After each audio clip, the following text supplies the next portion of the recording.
going on? Groove Slick here. I'm doing a track guide of the Nürburgring Combined circuit, the one they use in the VLN, in iRacing in the BMW GT4, where I'll go over braking points and line and a few other things. Although this isn't iRacing in the M4 GT4, it should apply to similar speed cars and to other racing sims as well. Although a few of your visual cues may have to change slightly. The Nürburgring Combined circuit consists primarily of the 73-corner, 20.8 kilometer Nordscheleife.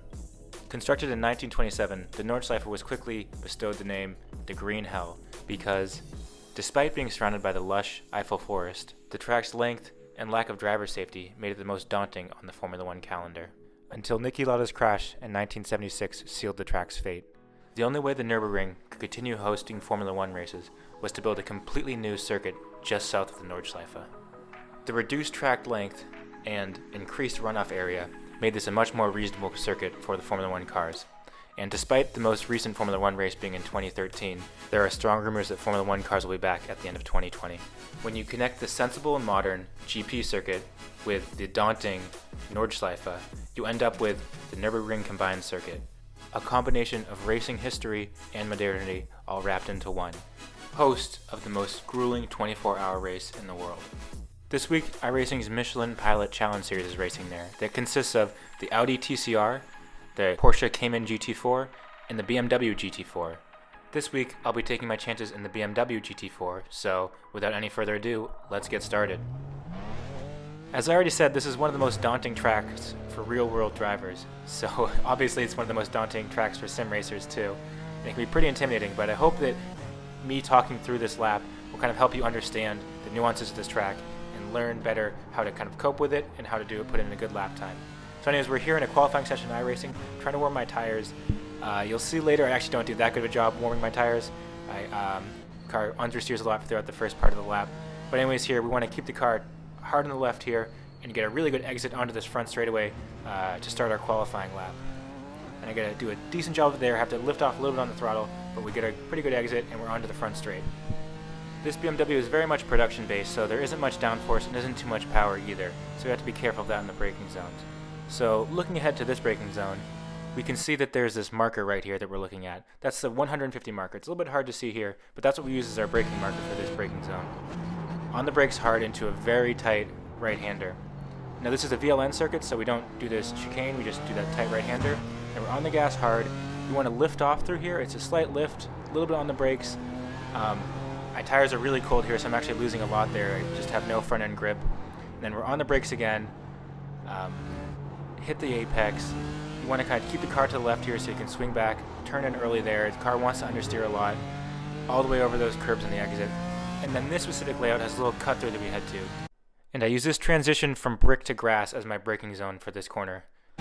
This corner here will be a good chance for me to show you the technique I use for turning this car. So you'll see here I do use what's called trail braking. So there's a little bit of brake pressure when I turn the car. And this helps to keep the nose of the car pinned down and helps to give me grip on the nose throughout the corner. You can look on the bottom right at the telemetry to see how I do this throughout the entire lap. Here, a little bit of brake, just trail braking a bit, trying to get the car to turn on the gas. You'll see the same thing in this right-hander. These are really flowy corners, not hard braking zones, just a little bit of trail brake, hit that apex, and then get on the throttle as soon as you can. Now, this version of the circuit, there's a really fast chicane, so it's really important to set up the chicane to try to carry as much speed as you can through it. So looking up here, you see there's this little extra curbing. It's a little bit tough to see here, but there's a little extra curbing, and right basically a quarter of the way down that curbing is where I use my braking zone. So that's where I'll be braking. Again, trying to run a lot of speed through here, trying to be back on the throttle early. We do an okay job of it there. Overall tires are cold, so probably lost about a second that first part of the lap. Then we're going to brake here into third. It feels like you're going slow, but the car wants to understeer here, so just beware of that. And then right after this Armco barrier, you're going to hit the brakes as you go downhill. Keep the car tight through there, hard on the throttle. You gain a lot of speed very quickly. It's a very steep downhill. And you'll see this white sign up on the left. You're going to lift off there, back on the throttle hard, no brake for me, just a little bit of a lift. And then come into a really complicated section. So we see there's this lettering here, and then right before that lettering in that pink area is where I'm braking. So we're going to brake hard through here, keep it tight on the left, tight on the right, back to the throttle, and then we have another tricky section. We're going to use a dab of brake after this curb to help the car turn, hit that curb really hard. I can hit this other curb pretty hard too with this car, and then want to brake early, don't want to overshoot this corner, keep it tight, and then harden the throttle. There's a long straight here. I don't have to lift off there. You want to make sure you don't lift off there because this is a long straight, so you want to get the best exit you can. So now we're coming into a place where the car starts to get slightly airborne, very fast corner. It's just after this crest, hard brake, get that weight on the nose, and then back on the throttle hard. You see here, I'm just trying to get on the throttle and just, it wouldn't turn. I just wasn't able to get those fronts hot enough for that part of the set track. The car is picking up a lot of speed now, even though it is a road-based car, M4. It's still picking up a lot of speed. And then we're coming into a really fast left-hander. We don't have much downforce, so we brake here. I want to keep that car tight, tight, tight to the left-hand side. We'll stop it here because I want to keep the car in a straight line. See how the steering wheel is straight? I want the car to be facing straight when I hit the brakes. And at this change in pavement is where I hit the brakes. But if there's any steering in the car, you will lose your braking capabilities. That's why I want my steering wheel to be straight. And we're on the brakes, on the gas hard, hit that curb on the exit, coming down through here. This is one of the fastest sections of the track. The car picks up so much speed. You're going downhill so quickly, but it's into a really tricky section. So we're going to want to get the car over to the right side of the road here. And then there's this change in barrier color, and I use that change in barrier color as my braking point. So hit the brakes hard, keep it to the left. I probably could have clipped that apex more. Back on the brakes, and then a little bit of gas, try to give it some momentum, and then back on the brakes hard, keep it tight to the left here, and then try to maximize this exit as much as you can. I clipped that apex curve a bit on the inside. You don't really want to do that on a right-hander. It does upset the car, and I just clipped it just enough that it didn't upset it too much. Now we have a rhythm section coming up, so it's going to be just a quick dab of the brakes here into fourth, back on the throttle quickly. As soon as the car gets straight again, I hit the brakes hard, down into third gear, keep it tight on the right. The car just coming over this crest, so it doesn't have too much grip, so I'm kind of sliding a bit on the exit. After that crest goes downhill, I hit the brakes, keep it in third gear, keep it tight through there. And then we have a left-right chicane, so you're going to just lift off slightly to get the car to turn in, and then back on the gas hard through there. And then as soon as the car gets straight again, on the brakes hard, keep it to the right, clip that second apex, and then miss the first and the third. And then this is a really tricky braking zone. There's actually a change in tarmac color. You'll see there's more tire marks there, and that's kind of where I brake. You want to keep the car in a straight line as much as you can. I turn slightly too much, and I'm too hard on the brakes, and I kind of lose control a bit there. I lost probably half a second through that section. I didn't keep it tight enough to the left-hander on that apex. But you're on the gas hard, coming into, again, another really tricky braking zone. We're going really downhill, and we see this curbing where it's straight. About halfway down that curbing is where I hit the brakes.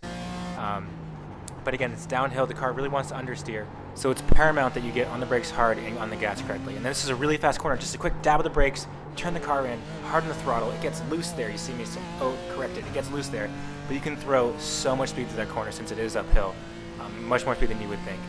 And then we have a fast left-hander here, easy flat, into one of the trickiest braking zones. So you see this exclamation sign just after it is where I hit the brakes. And this is one of the most important corners to nail because it leads to a really fast straight. So I want to get on the throttle as soon as I can coming out of this corner.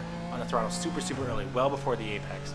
And then we're using that speed throughout the rest of this straightaway. So if I go a little bit too deep there and get on the throttle too late, this entire straightaway, the next 20 seconds or whatever it is, I'm losing time the whole way and losing speed the whole way.